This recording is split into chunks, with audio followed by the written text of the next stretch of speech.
Ultrasonido en el paciente crítico, un tema que veníamos esperando ya desde hace un rato, un tema que queríamos ya poderlo tener aquí en el canal. Y la verdad es que no encontramos mejor momento que los 500 suscriptores que tenemos ahora en el canal.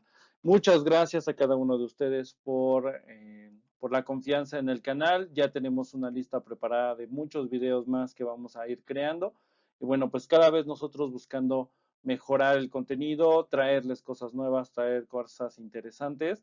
Y bueno, pues se acercan muchos proyectos. Tenemos en puerta un diplomado de enfermería de urgencias, tenemos el tema de las tarjetas físicas, hemos estado, la verdad es que con mucho trabajo. Entonces, pues la verdad, agradecerles por estos 500 suscriptores, agradecerles mucho más por la confianza que tienen a este canal. Y bueno, pues aquí en los comentarios, por favor, díganos de dónde nos están viendo, aquí en la caja de comentarios, díganos qué otro tema quieren que nosotros podamos revisar. Y bueno, pues la verdad es que tenemos mucho más que queremos dar. Y bueno, no le vamos a dar mucho más a este intro, pero sí queremos decirles 500 suscriptores, muchas gracias desde Enfermeguía y desde todo el equipo y staff que conforma esta iniciativa y este gran proyecto, ¿no? Con el cual nos sentimos muy contentos. Pues sin más, vamos a iniciar ultrasonido en el paciente crítico.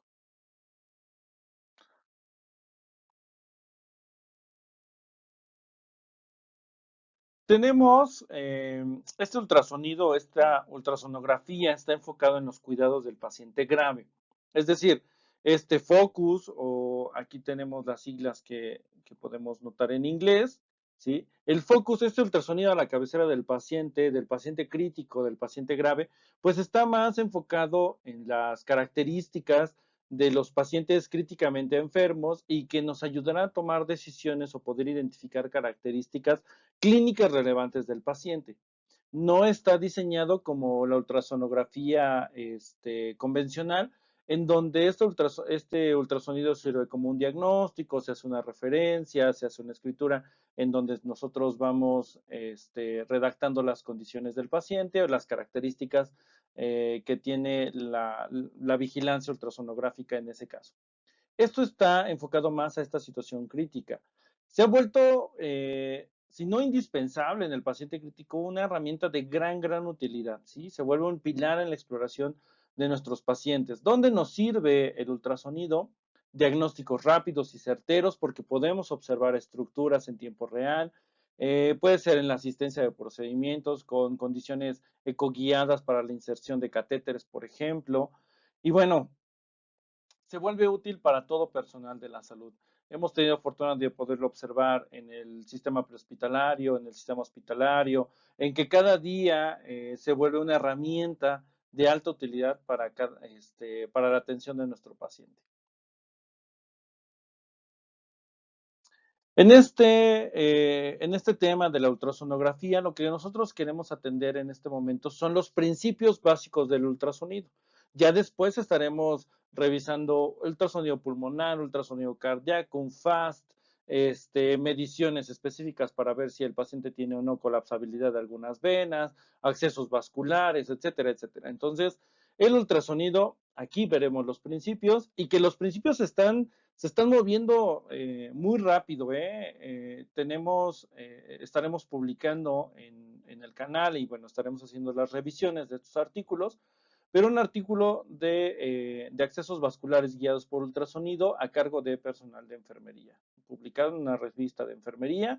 Entonces, para el personal y para específicamente el personal de enfermería, esto tiene alta relevancia, hay que ponerle mucha atención. Bueno, ¿qué tenemos? Ultrasonido a la cabecera del paciente.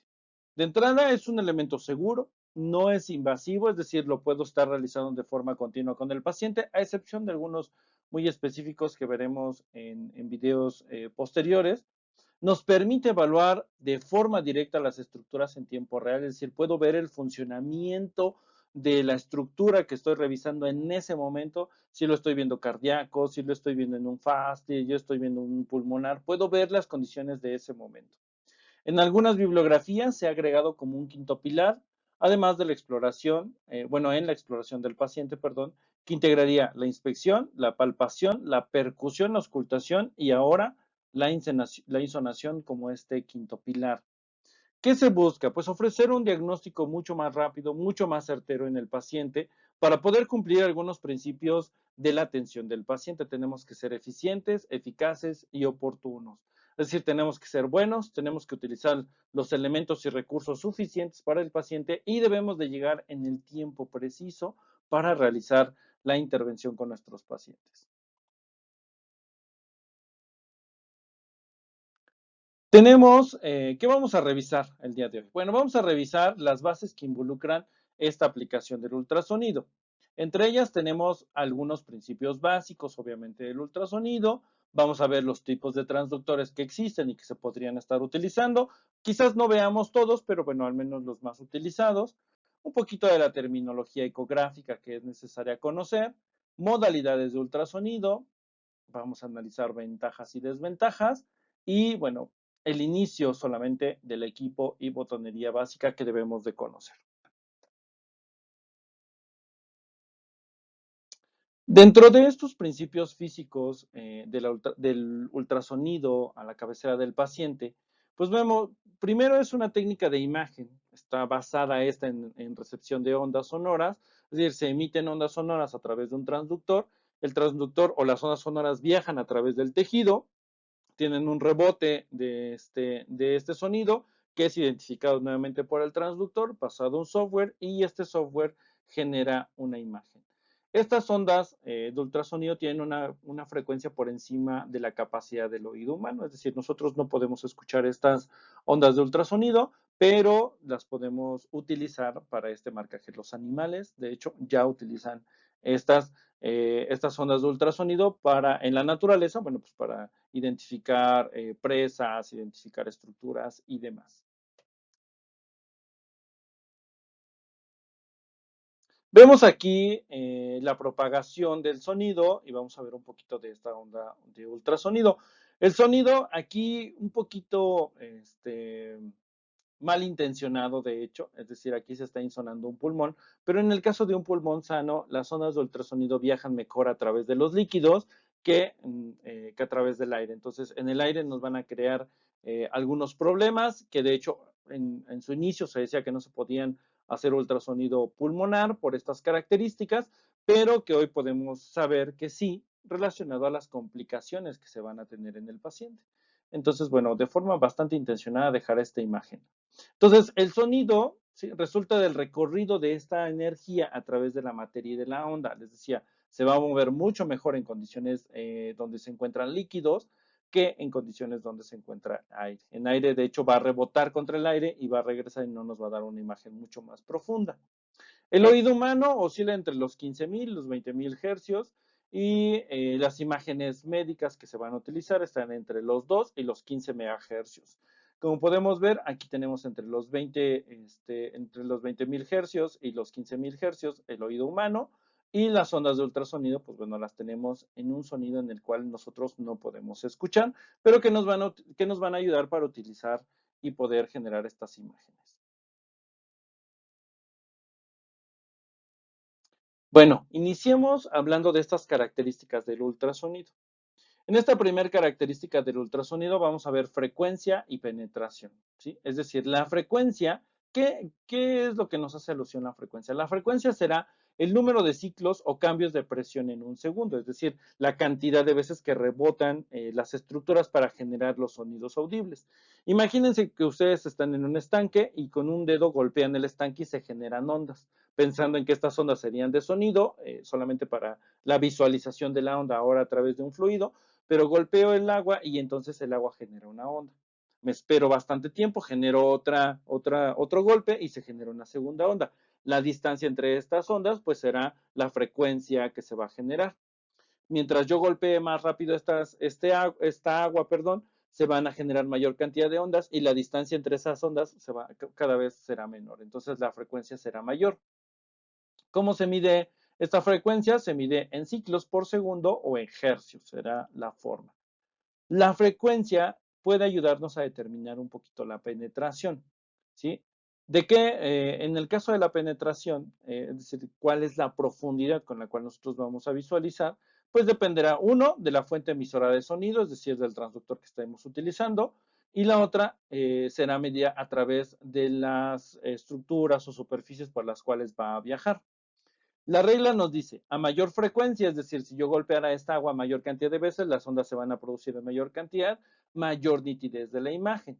Mientras más alta sea la frecuencia, mayor será la nitidez de la imagen que yo podría observar en la onda de ultrasonido, bueno, en realidad en el monitor del ultrasonido.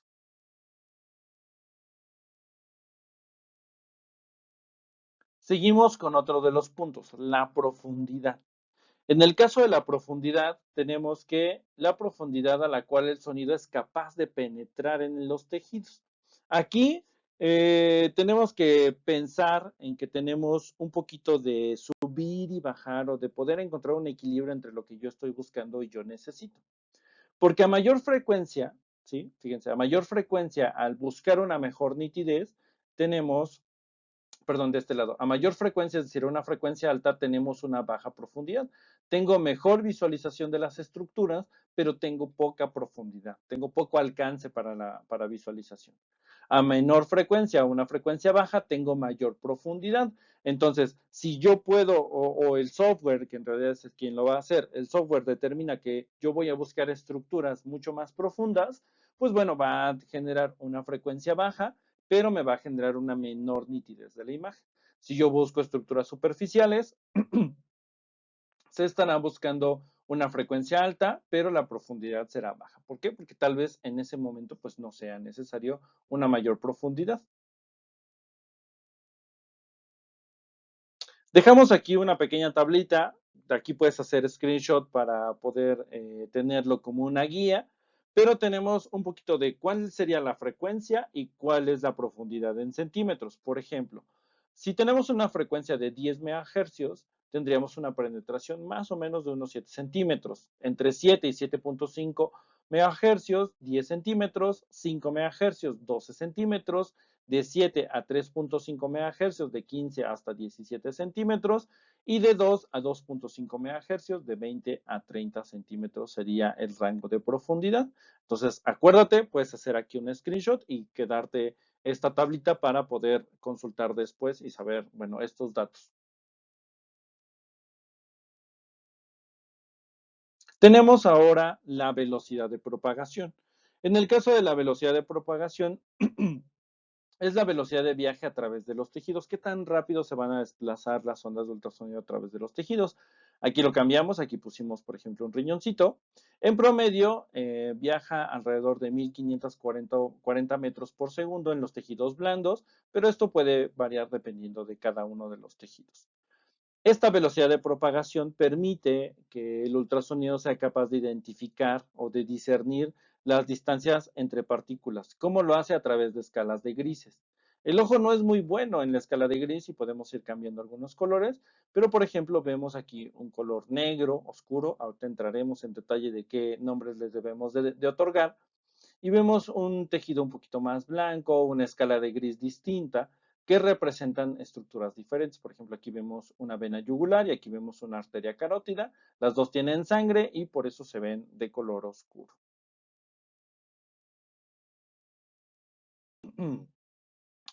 La amplitud y la longitud de onda, otros dos elementos que debemos de considerar o que debemos de conocer de la ultrasonografía.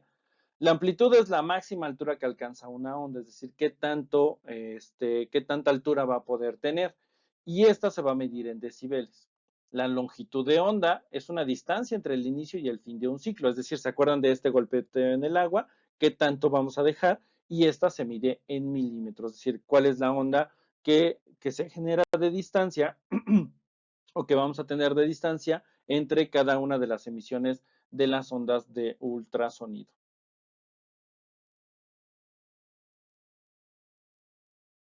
¿Cómo interactúan las ondas de ultrasonido en el organismo? Bueno, pues se tiene ya estas ondas de ultrasonido con una interacción ya desde los animales, ¿sí? Por ejemplo, aquí una ballena para encontrar un cardumen de peces como presa. un murciélago que puede ubicar una mariposa a través del vuelo y a través de las ondas de ultrasonido. Y bueno, el ser humano también ha llevado estas ondas de ultrasonido, por ejemplo, aquí en un submarino para identificar estructuras, objetos que se encuentren frente a él y bueno, pues poder evitarlos. Esta reflexión o esta onda de rebote de los haces ultrasónicos hacia el transductor se le llama eco. Es decir, el eco es el rebote de estos efectos o estos haces de ultrasónicos que regresarán al transductor y que el transductor tendrá que interpretar. ¿Sí? Esta interpretación que haga el transductor nos ayudará, perdón, a discernir un poquito entre el tipo de estructuras que nosotros tenemos, más obviamente pues la discernión, la actividad clínica o lo que nosotros podamos estar buscando en ese momento con nuestro paciente. ¿De qué depende esto? Depende un poquito de la densidad, depende de la estructura, depende de la forma y obviamente también del transductor que estemos utilizando.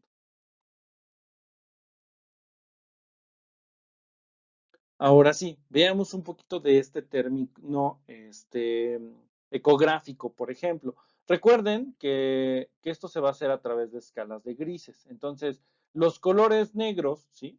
Estos es cuando no hay reflexión de las ondas de ultrasonido, es decir, la onda de ultrasonido llega, golpea y sigue a través, puede viajar a través de estas estructuras y esto se va a pintar de color negro, ¿sí? A este color le vamos a llamar anecoico. Por ejemplo, vemos aquí en el caso de esta imagen, vemos un corazón, vemos las cuatro cavidades, los dos ventrículos y las dos aurículas. Lo vemos aquí en una imagen de infografía. Y después vemos la imagen ahora en el ultrasonido, vemos los dos ventrículos y vemos las dos aurículas. Vean que en el interior de las cavidades, por la presencia de sangre, en este caso por la presencia de un fluido, pues el color es anecoico. ¿Sí? Lo demás, bueno, lo vemos representado en una escala de grises. El siguiente color que debemos de considerar es un tono blanco, hiperecoicos. Los hiperecoicos hacen referencia a aire exclusivamente. Entonces vemos aquí que tendría o que habría presencia de aire siempre y cuando vemos tonos muy blancos. De hecho, tonos blancos serán hiperecoicos. Y de ahí en algunos tonos débiles, en diferentes tonalidades de gris, serán hipoecoicos. Por ejemplo, aquí vemos un tono muy blanco que hace referencia a la pleura o al rebote de la pleura, en este caso en la presencia de aire una vez que entra el parénquima pulmonar. Y vemos tonos de grises diferentes, bueno, pues relacionado a estas condiciones del paciente o a estas estructuras con diferentes densidades, ¿sí? Esto es un poquito difícil porque el ojo humano no es tan bueno para discernir entre las escalas de grises, pero tenemos otras escalas. Por ejemplo, podemos utilizar, otras escalas, otros tonos, por ejemplo, un tono sepia, un tono azul, un tono ocre o un tono cobre, en donde el ojo sí puede ser un poquito mejor para discernir este tipo de colores.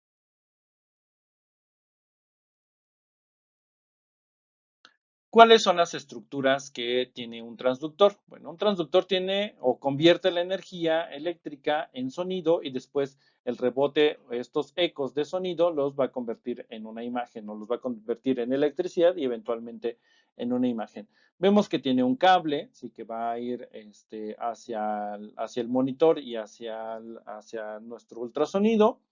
Tenemos un cable aislante del transductor, un bloque que genera un soporte, un electrodo activo, cristales piezoeléctricos. Estos cristales piezoeléctricos al momento de golpearse entre sí generan las ondas ultrasónicas y un electrodo a tierra, bueno, para cerrar el circuito.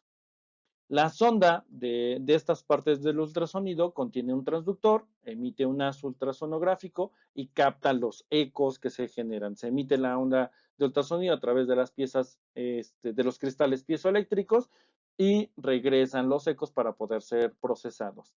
El piloto de emisión, ¿sí? Excita el transductor eléctricamente para que se puedan producir los sonidos y el receptor analiza la señal eléctrica recibida a través de los ecos y construye una imagen en la pantalla de nuestro ultrasonido. ¿Sí? Algunas características muy simples, ¿no? Que debemos de conocer. Bien, en el ultrasonido también tenemos algo llamado el efecto Doppler. El efecto Doppler, publicado por Christian Andreas Doppler en 1842, habla sobre la forma en la que se mueven los fluidos a través de los cuerpos en estructura, o en este caso, por ejemplo, este efecto Doppler es cómo se mueven las ondas a través del espacio, a través de los tejidos, en el caso del ultrasonido, y cómo se pueden hacer alguna diferenciación. El efecto Doppler es este efecto que se hace, por ejemplo, cuando una ambulancia está, está en el tráfico. Tú escuchas la ambulancia muy lejos porque la distancia que tenemos entre las ondas, como lo podemos observar aquí, la distancia que tenemos entre las ondas es muy larga. Entonces, cada vez que golpea nuestro oído, pues el sonido se escucha lejos por esta distancia entre las ondas. Mientras la ambulancia se va acercando, se sigue emitiendo a la misma velocidad del sonido, pero la distancia entre la ambulancia y yo se acorta, y entonces la distancia entre las ondas sonoras también se acorta y lo empiezo a escuchar con mayor intensidad. Cuando la ambulancia pasa y continúa, las ondas de sonido ahora generan más distancia entre el receptor, que soy yo, y la ambulancia que se está moviendo, y entonces se escucha un sonido alejándose. Vamos a poner aquí. Ahí se escucha un videíto. Como cuando el carro se va acercando, el efecto Doppler o el efecto de sonido empieza a incrementar, y cuando se va alejando empieza a disminuir. Esto en el ultrasonido también tiene una utilidad. Por ejemplo, tenemos que todo lo que podamos, cuando nosotros le puchamos Doppler al ultrasonido, todo aquello que pinte de color rojo será todo aquello que se está acercando, que tiene movimiento y que se está acercando al transductor. Lo que se pinta de color azul se está alejando del transductor, y en ocasiones aquellas estructuras que generan algún tipo de turbulencia se pueden pintar de color verde. Ahora, esto depende, esto no podemos, aquí queremos aclararlo, no podemos decir que las venas son azules o que las arterias son rojas, ni nada por el estilo, depende de la posición del transductor, ¿sí? Por ejemplo, pensando aquí tenemos una estructura, bueno, que es un mouse, pero pensando que la zona superior del mouse es la base del transductor, y lo que queremos ver, aquí vamos a ver dos estructuras a nivel del cuello del paciente, que tendremos una arteria carótida y tendremos una vena yugular. Pues bueno, lo que nosotros queremos mostrar es que si yo pongo el transductor con la base del cable del transductor hacia arriba y el transductor apuntando hacia la parte inferior, lo que se acerca hacia el transductor es la sangre que va del ventrículo hacia el cerebro. Y entonces la carótida será aquella que se va a pintar de color rojo. Y las venas que van ahora, de las venas yugulares que van hacia el corazón, que se alejan de la posición del transductor, pues se van a pintar de color azul. Esto cambia si yo pongo el transductor en posición diferente. Si yo pongo el transductor con la cabeza del transductor observando hacia arriba, lo que se acerca ahora serían las venas yugulares, que se pintarían en color rojo, y lo que se alejan serían las arterias, la arteria carótida, que se estaría alejando del transductor, se pintaría de color azul. En la imagen que tenemos aquí, por ejemplo, se está haciendo ultrasonido en el callado aórtico. Por eso vemos, voy a poner aquí el punto láser, espero que sea visible, pero aquí donde está el punto láser se ve un poquito del rojo. ¿Por qué? Porque estamos viendo la aorta ascendente aquí llegando al callado. Como se está acercando al transductor, esta zona la va a pintar de color rojo. Pero una vez que pasa el callado aórtico y ahora ya se va hacia la aorta abdominal, pues bueno, entonces eso se va a pintar de color azul. Por eso es que se acerca, pero es la misma vena, bueno, es de hecho no vena, es la misma arteria, solo que por la forma, parte de su estructura se acerca y parte de la estructura se aleja. Entonces hay que considerar este efecto Doppler, muy interesante aparte. En el caso de los Doppler, existen varios tipos y se pueden utilizar para diferentes situaciones. Por ejemplo, el Doppler color, vamos a utilizar aquí nuestro punto, el Doppler color se puede emplear para verificar patrones de flujos. El Doppler pulsado nos puede ayudar a medir velocidades de un flujo en un punto determinado, es decir, en una estructura determinada, cuál es el flujo que está continuamente en ese lugar. Un Doppler continuo, este va a ser para velocidades altas. Esto nos va a ayudar a identificar los tamaños de los gradientes. Y un Doppler tisular, por ejemplo, se basa en la medición de movimientos sanguíneos a nivel de tejido. Aquí nos ayudaría mucho para la contracción y relajación. Zonas coronarias, por ejemplo, un Doppler tisular será de gran utilidad.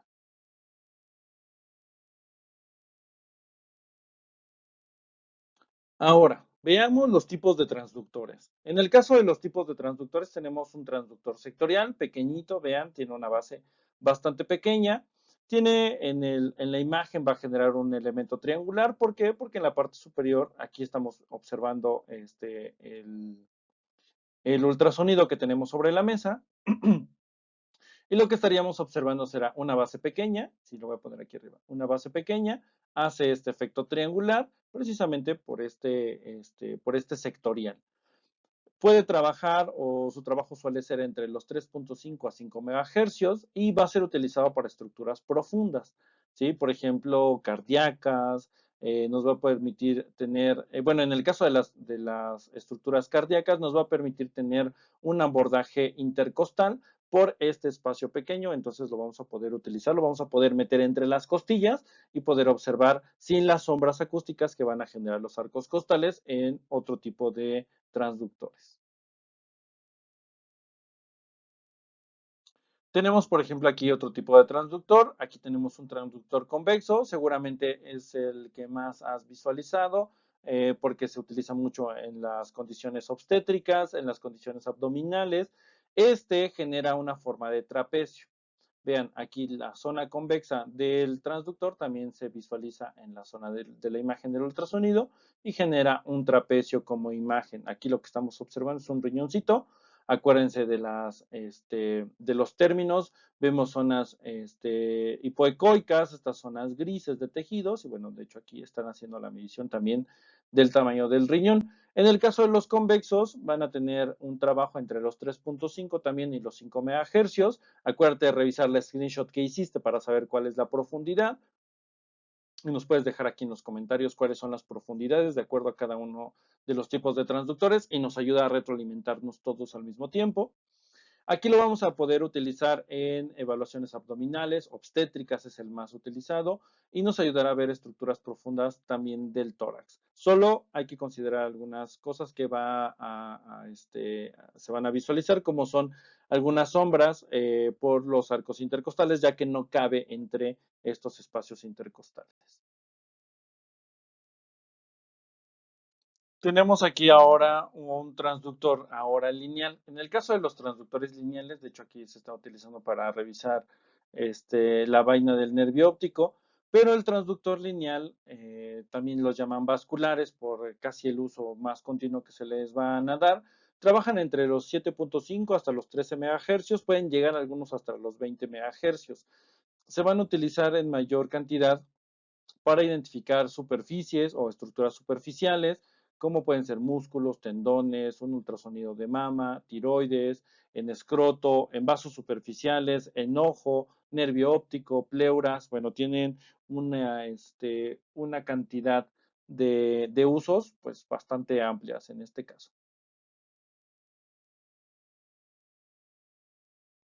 Bien, nuevamente te decimos que puedes hacer screenshot de esta imagen para poder identificar esta selección de ondas para la insonación, es decir, qué tipo de sonda voy a utilizar para la insonación de mi paciente, dependiendo de algunas características. Y aquí dejamos un resumen bastante pequeñito. Si voy a utilizar una sonda lineal, recordar que su velocidad de trabajo será entre los 5 y los 10 megahercios. ¿Dónde lo voy a poder utilizar? Evaluación y visualización de estructuras superficiales, perdón, vasos sanguíneos, musculoesqueléticas, pleuras, pueden ser estructuras bastante más superficiales, tendones, músculos, etcétera, puede ser de gran utilidad.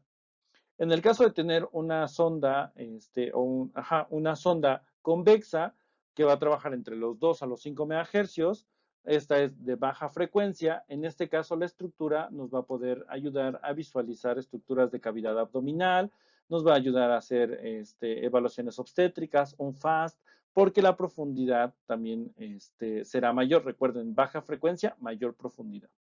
Un sectorial que va a ir entre los 2 a los 5 megahercios será de baja frecuencia y de tamaño pequeño. Acuérdense que este es el que podíamos poner entre los arcos intercostales.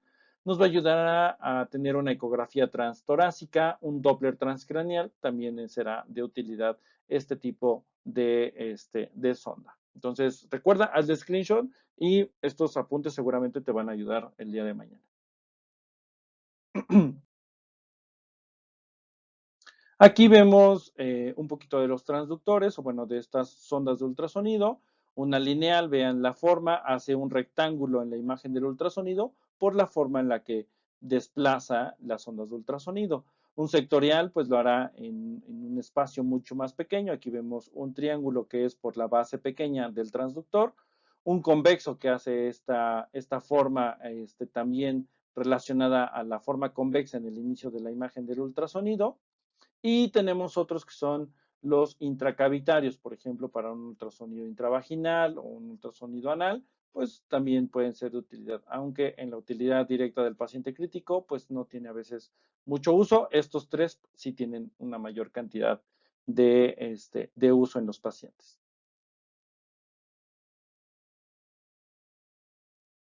Ahora, ¿qué son los artefactos? Los artefactos son patrones de anomalías que aparecen en las imágenes.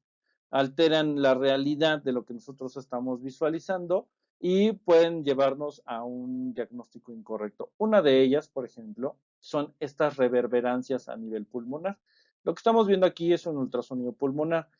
Recuerden que las ondas de ultrasonido no van a poder viajar adecuadamente a través del aire, de hecho no van a poder pasar a través del aire. Cuando la onda de ultrasonido golpea el pulmón regresa a la onda, cuando otra onda golpea el pulmón, regresa a la onda y en la imagen del ultrasonido pareciera ser una profundidad, es decir, pareciera generar una imagen con profundidad, cuando lo que en realidad estamos observando se llaman líneas A.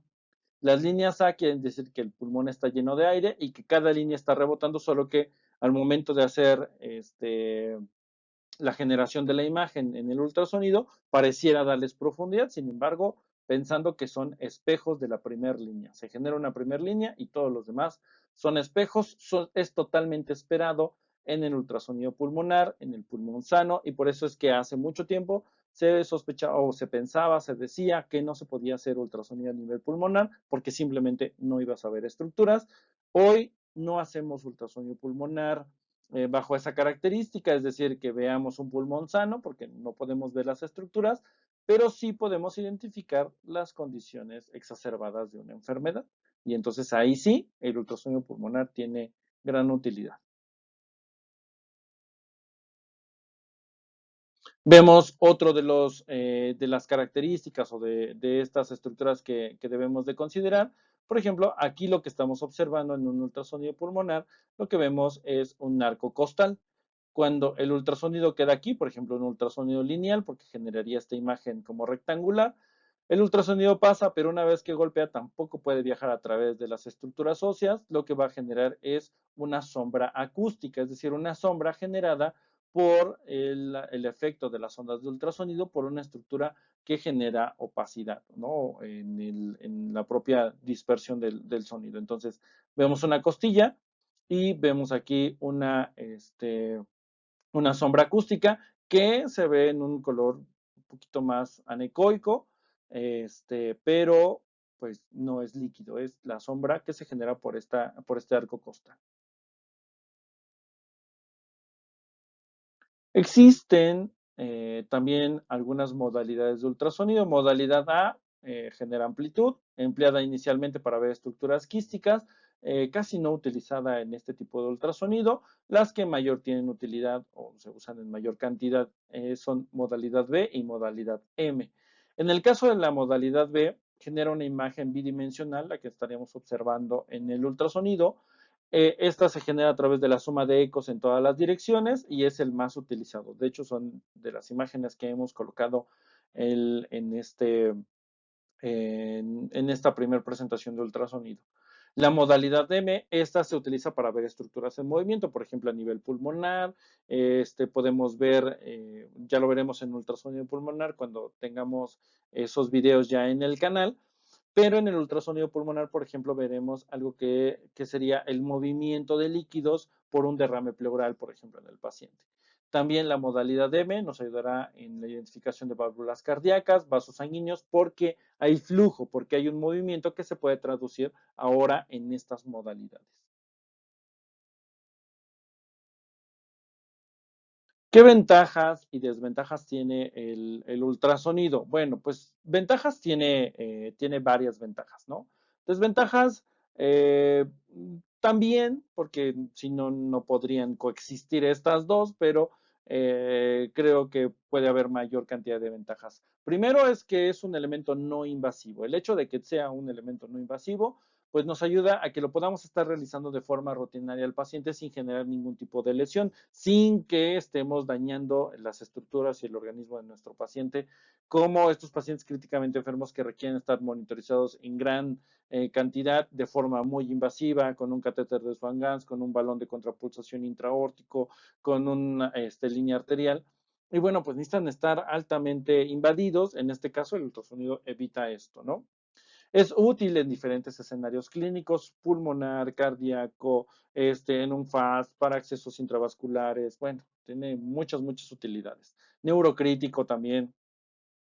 El nivel de evidencia es alto en muchos de estos escenarios. Puede ayudarnos, por ejemplo, en un acceso vascular yugular, en accesos periféricos también. Bueno, tiene grandes utilidades.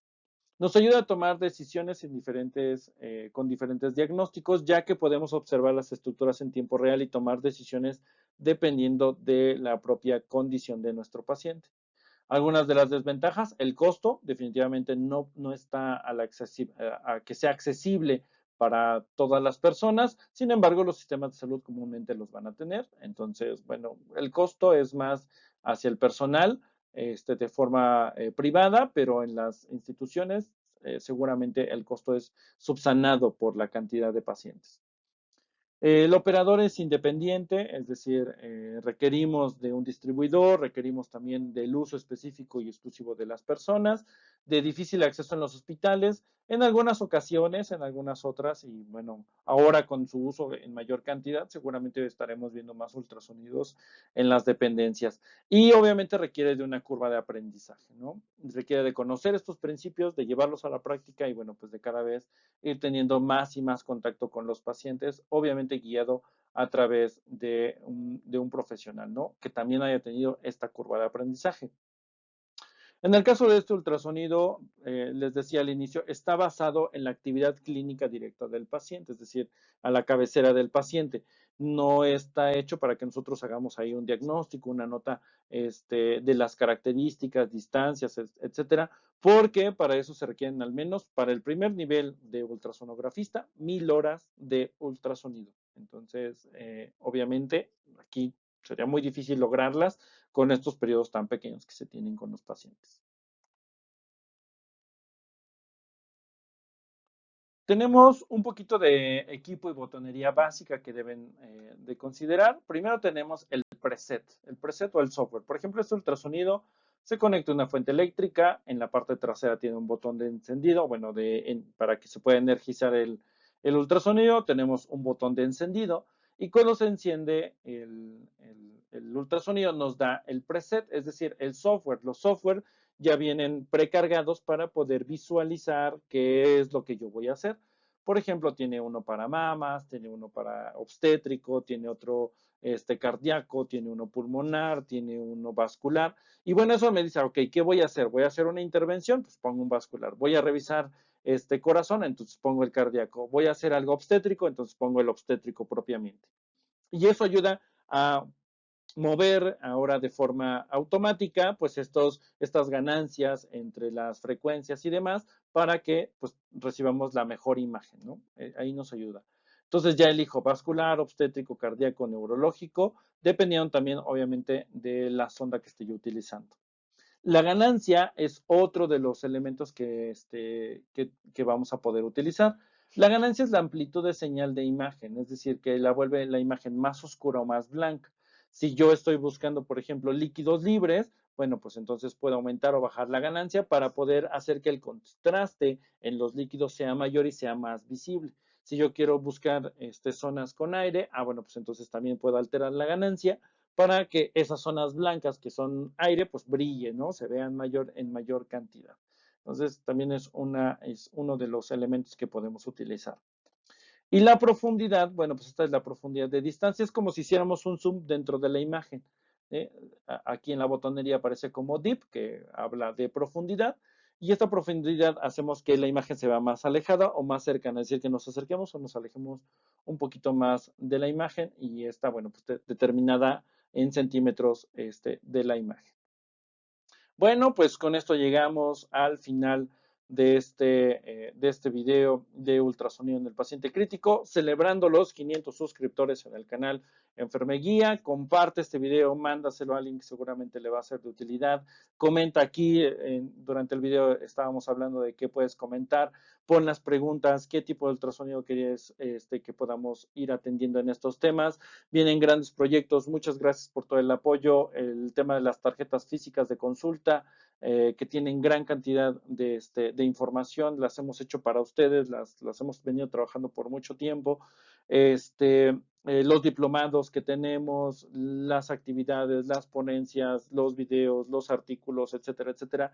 Estamos creando y creando más y más trabajo, más y más cosas. Se vienen cosas muy, muy interesantes que vamos a traer para el canal. Y bueno, pues nada, agradecerles muchísimo. 500 suscriptores, aquí los tenemos. Sí. Muchas gracias por estos 500. Hoy que estamos grabando este video, más de 500 suscriptores en el canal. Y bueno, pues estamos que no cabemos de felicidad. Nos vemos en el siguiente video. Cuídense mucho y pon en los comentarios qué más quieres ver. Chao.